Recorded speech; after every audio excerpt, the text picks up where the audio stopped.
Hi welcome back to my channel. ఈరోజు కథ బ్రహ్మముడి 29వ భాగాన్ని వినేద్దాం. ఎక్కడ ఇరుక్కుపోతానో అన్న భయంతో అక్కడి నుంచి తప్పించుకునే ప్రయత్నం చేస్తుంది కోమలి. తను మాత్రం షాక్లోనే ఉంటాడు. తను ఇక్కడ ఎందుకు ఉంది అని ఆలోచిస్తూ ఉంటాడు. అలా వెళ్తున్న కోమలి వైపే చూస్తూ ఎక్స్క్యూజ్ మీ మేడం అని అనడంతో ఒక్కసారిగా గుండె ఆగినంత పని అవుతుంది కోమలికి.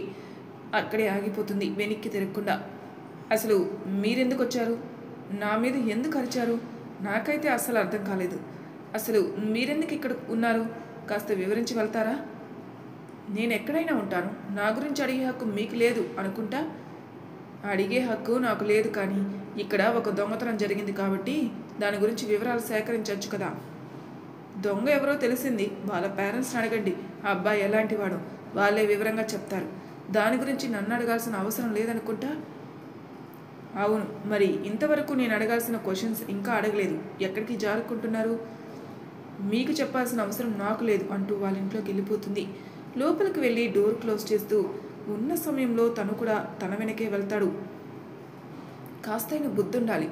ఎవరి పర్మిషన్ లేకుండా నా వెనక రావడమే తప్పు. దానికి తోడు ఇలా ఇంట్లోకి రావడం ఇంకా తప్పు. ఆ మాత్రం తెలీదా మీకు? మీ డిపార్ట్మెంట్లో ఇదేనా మీకు నేర్పించింది? అవును, ఇప్పటి వరకు నాకు కరెక్ట్ ఆన్సరే రాలేదు, బట్ ఇప్పుడే మొదలైంది లోపల అనుమానం అంటూ పక్కన ఉన్న సోఫా దగ్గరికి వెళ్ళి కూర్చొని కాలు మీద కాలు వేసుకుని తన వైపే చూస్తూ తనని కొన్ని ప్రశ్నలు అడగడం మొదలుపెట్టాడు. కరెక్ట్గా ఇప్పుడే అడగాలనుకున్న ప్రశ్నలు. అసలు ఎవరు నువ్వు అంటూ తన మొబైల్ చూసుకుంటూ తనని అడుగుతాడు. నేనెవరో, నా డీటెయిల్స్ ఏంటో మీకు వివరంగా చెప్పిన తర్వాత కూడా ఎవరు మీరని ఎలా నన్ను అడగగలుగుతున్నారు?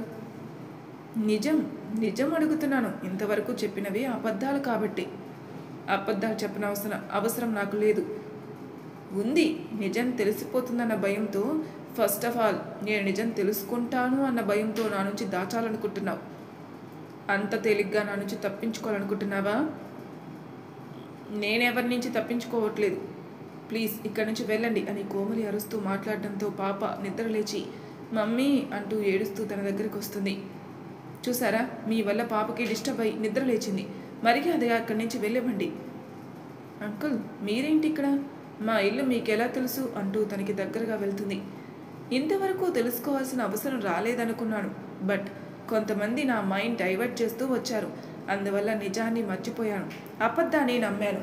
ఇప్పుడే తెలుస్తుంది నిజమేంటో అబద్ధమేంటో అని. తెలుసుకుంటాను, పూర్తిగా తెలుసుకుంటాను. నువ్వు ఎవరివో తెలుసుకుంటాను. నా నుంచి ఎంత దూరంగా పారిపోతావో తెలుసుకుంటాను అని అనడంతో మీరేం మాట్లాడుతున్నారు అంకుల్? నాకు అస్సలు అర్థం కావడం లేదు. అర్థమవుతుంది, ప్రతి ఒక్కటి అర్థమవుతుంది. అవును చెప్పు, మీ స్కూల్ ఎప్పటి నుంచి? నెక్స్ట్ వీక్ నుంచి అంకుల్. టీచర్స్ పాఠాలు నేర్పిస్తారా? అబద్ధాలు కూడా చెప్పడం నేర్పిస్తారా? మమ్మీకి అబద్ధం చెప్పేవాళ్ళంటే అసహ్యం. అందుకే మమ్మీ నన్ను అబద్ధం చెప్తే కొడుతుంది. అందుకే నేను అబద్ధాలు చెప్పను. అవునా? మరి చెప్పాల్సిన వాళ్ళు చెప్పేవన్నీ అబద్ధాలే కదా. నిజమేంటో తెలుసుకోకుండా కొంతమంది తొందరపాటుతో నిర్ణయాలు తీసుకుని వాళ్ళ జీవితాలు అస్తవ్యస్తం చేసుకుంటూ బ్రతికేస్తున్నారు.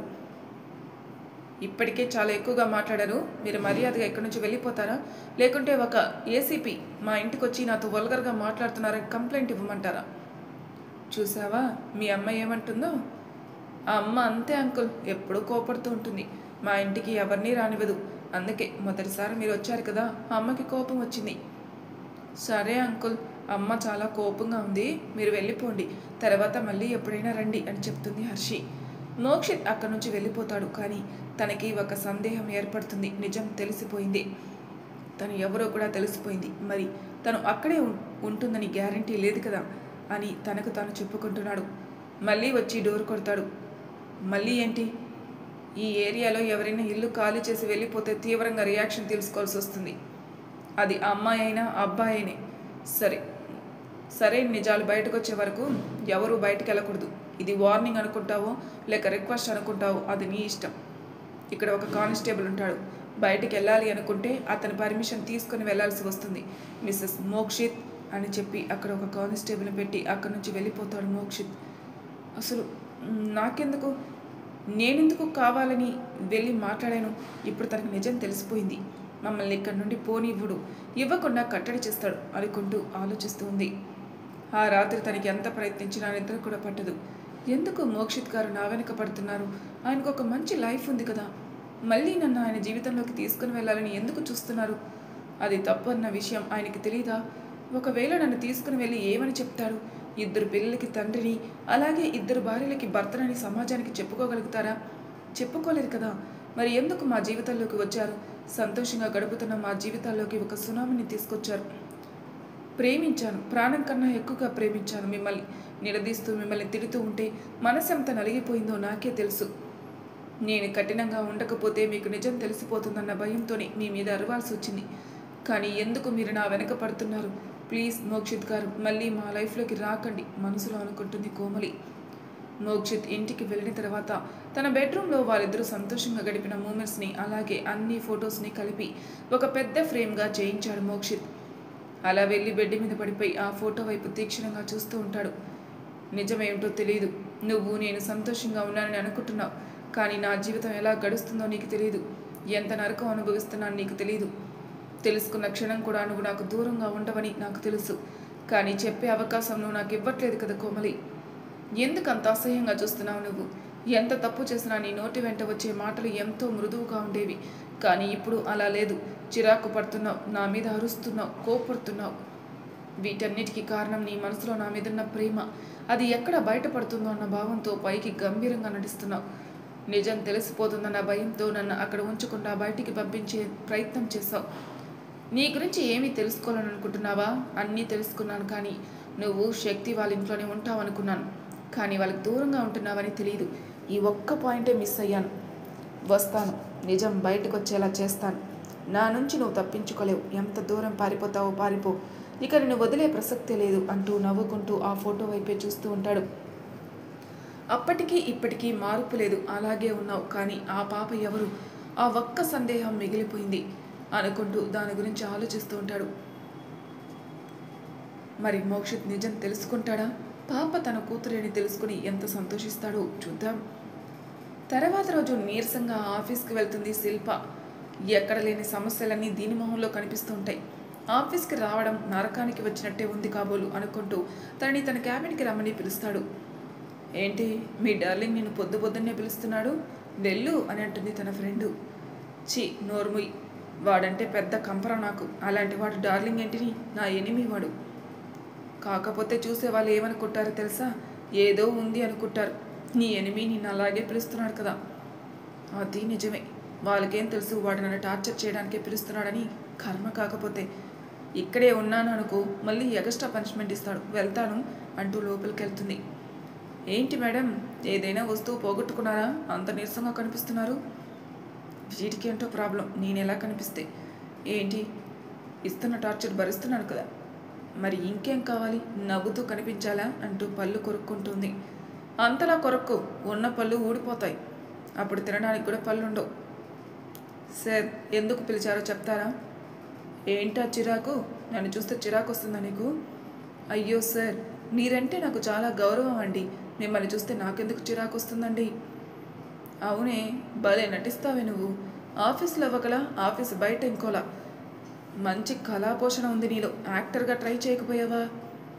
నిజమే, అలా యాక్షన్ చేస్తూ వీడు గొంతు పట్టుకొని నలిపే అనిపిస్తుంది అంటూ తన వైపే చూస్తుంది శిల్ప. ఒక్క విషయం మర్చిపోయింది. శక్తి మీదున్న కోపంతో లోపల అనుకోవాల్సిన మాట కాస్త బయటకు అనేస్తుంది. కానీ ఆ మాట బయటికి చెప్పాను అన్న విషయం మర్చిపోయి తన వైపే చూస్తూ ఉంది. కూర్చొని ఉన్న శక్తి కోపంగా తనకి ఎదురుగా వచ్చి నిలబడతాడు. ఎంత దగ్గరగా అంటే ఒకరి శ్వాస ఇంకొకరు తగులుతున్నంత దగ్గరగా. తన కళ్ళల్లోకి కళ్ళు పెట్టి చూస్తాడు. తను అలా చూస్తూ ఉంటే తన వైపు చూడలేక కళ్ళు దించుకున్నట్టుంది శిల్ప. నేను దగ్గరగా వస్తేనే నీ గొంతులో నుంచి మాట బయటికి రావట్లేదు. నాతో ఏదైనా మాట్లాడాలంటే ఒళ్ళు దగ్గర పెట్టుకొని మాట్లాడు, లేకుంటే ఏం చేస్తారో నాకే తెలీదు అంటూ తన 2 బుగ్గల్ని గట్టిగా పట్టుకుని వద్దుతాడు. నీకొక విషయం తెలుసా? నిప్పు వెళ్ళి ఆకు మీద పడ్డా, ఆకు వెళ్ళి నిప్పు మీద పడ్డా కాలేది ఆకు మాత్రమే. కాబట్టి నాతో కాస్త జాగ్రత్తగా ఉండు నువ్వు. ఆ అమ్మాయి వన్న సంగతి మర్చిపోకు. నేను తలుచుకుంటే కోపంలో ఏదైనా చేయగలుగుతాను. ఆ కోపం తెప్పించడానికి నీ పని నువ్వు చూసుకో. ఎంతమంది ఉన్నారు, ఎవరితోనూ నేను గొడవ పెట్టుకోలేదు. కేవలం మీతో మాత్రమే ఎందుకు పెట్టుకుంటున్నానంటే కేవలం ఈగో మాత్రమే. అది తగ్గించుకుంటే ఒక అమ్మాయిగా పని చేయడానికి పనికొస్తావు. లేకుంటే నీ జీవితం నాశనం అవ్వడానికి చాలా ఛాన్సెస్ ఉన్నాయి. యూ కెన్ గో అంటూ కోపంగా తన చేతిని గోడ మీద కొడతాడు గట్టిగా. వెళ్తున్న శిల్ప అతను చేస్తున్న పని చూస్తుంది. పిచ్చి పట్టిందనుకుంటా అనుకుని వెళ్ళిపోతుంది. అసలు నేనెందుకు ఒక అమ్మాయి విషయంలో ఇంత కఠినంగా ఉన్నాను? అసలు నా క్యారెక్టర్ ఇది కాదు, కానీ ఈ అమ్మాయి చేస్తున్న పనికి నా మైండ్ మొత్తం పోతుంది. నేను సహనాన్ని కోల్పోవాల్సి వస్తుంది. ఎప్పుడు ఎవరి చేతిలో కూడా తిట్లు తినని నేను ఒక అమ్మాయి తనకిష్టం వచ్చినట్టు నాతో మాట్లాడుతూ ఉంటే నా మనసు అంగీకరించడం లేదు. దానికోసమే తనని టార్చర్ చేయాల్సి వస్తుంది. నేను ఇంత టార్చర్ చేస్తున్నా కానీ ఆ అమ్మాయి తన ఈగోని తగ్గించుకుని నాతో ఒక వర్కర్గా నేను కూడా తనకి పనిష్మెంట్ ఇవ్వడం మానేస్తున్నాను. చూద్దాం తనలో మార్పు వస్తుందో రాదో, లేకుంటే తనలో మార్పు వచ్చే వరకు తనకి ఎంత టార్చర్ చూపించాలో అంత టార్చర్ చూపించే వరకు నిద్రపోను అనుకుంటాడు శక్తి. ఛాన్స్ వస్తుంది నాకు కూడా. 6 months తర్వాత ఈ ఆఫీస్ నుంచి బయటికి వెళ్ళిపోయిన తర్వాత నేనేంటో చూపిస్తాను. అప్పటి వరకు తప్పదు నాకు అనుకుంటూ వర్క్ చేస్తుంది శిల్ప. నెక్స్ట్ డే మార్నింగ్ 8 గంటలకి కాలింగ్ బెల్ మోగుతుంది. కోమలి వెళ్ళి డోర్ ఓపెన్ చేస్తుంది. ఎదురుగా మోక్షిత్ కనిపిస్తాడు. అది కూడా కోమలి తనకి ప్రేమతో డిజైన్ చేసిన షర్ట్ వేసుకుని వస్తాడు. అది డిజైన్ చేసే దాదాపు 5 years అయిపోయింది. అయినా కానీ ఆ షర్ట్ చెక్కు చెదరలేదంటే ఆ షర్ట్ ఇంతవరకు ఎంత జాగ్రత్తగా పెట్టుకున్నాడో అర్థమవుతుంది. అతన్ని చూసి ఎప్పుడూ అతనితో కోపంగా మాట్లాడే కోమలి ఏం మాట్లాడకుండా మౌనంగా ఉంటుంది. లోపలికి రానివ్వకుండా అడ్డుకట్ట వేసావా? ఎందుకు అడ్డంగా నిల్చునున్నావు?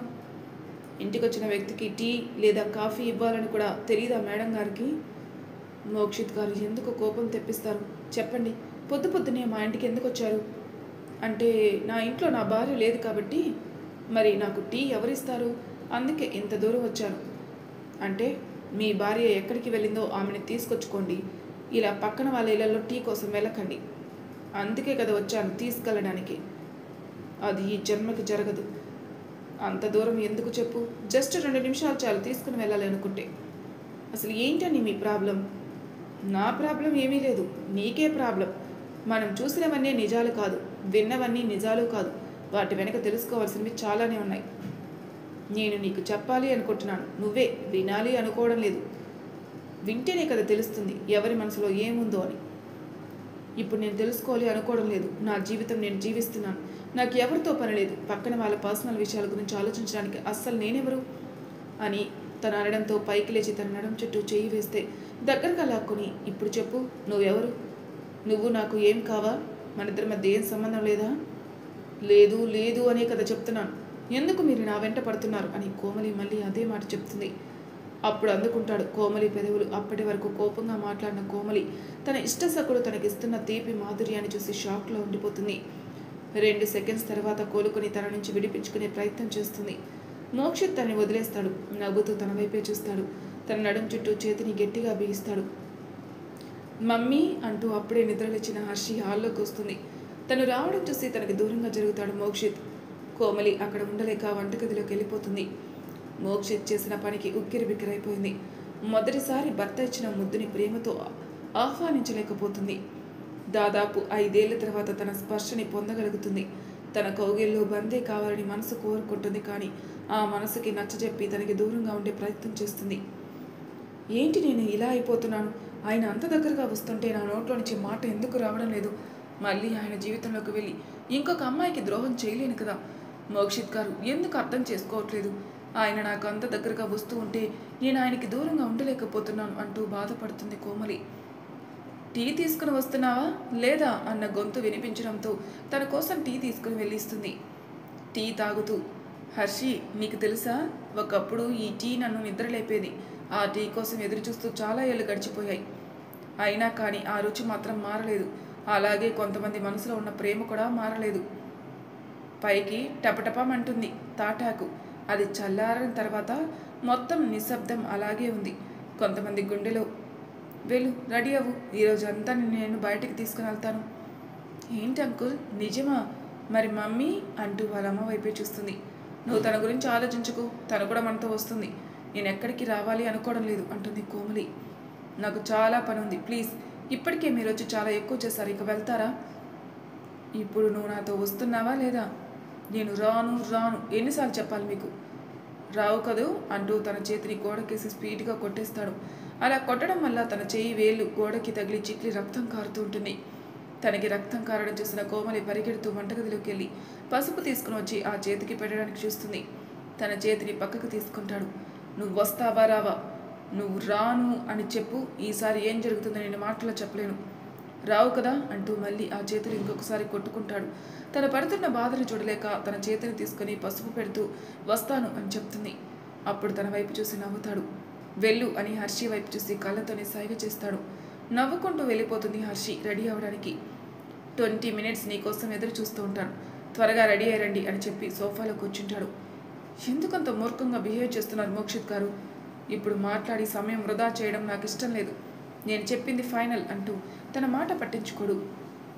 ఇక చేసేది ఏం లేక వెళ్ళి రెడీ అవుతుంది కోమలి. అలా రెడీ అయి బయటకు వచ్చిన తర్వాత వాళ్ళిద్దరూ తీసుకుని బయటికి వెళ్తాడు. ఒక హోటల్కి తీసుకుని వెళ్తాడు. అక్కడ బ్రేక్ఫాస్ట్ చేస్తున్న తర్వాత హర్షి కోసం కొద్దిగా షాపింగ్ చేసి తిరిగి ప్రయాణంగా వాళ్ళని ఇంటికి తీసుకుని వెళ్లకుండా తన ఇంటికి తీసుకుని వెళ్తాడు. ఎవరిది అంకుల్ ఈ ఇల్లు? ఇక నుంచి ఇది నీ ఇల్లే హర్షి, నువ్వు ఉండబోయేది కూడా ఇక్కడే అంటూ డోర్ ఓపెన్ చేస్తాడు.